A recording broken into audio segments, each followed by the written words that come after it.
Tayo nang maglakad-lakad kahit pa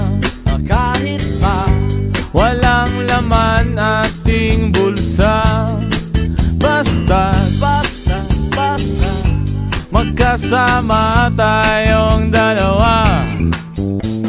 Wag mong pansinin mga basurang nakaharang sa atin. Wag mo ring pansinin mga langaw na nangungulit sa atin. Ipapasyal kita, tayo nang maglakad-lakad kahit pa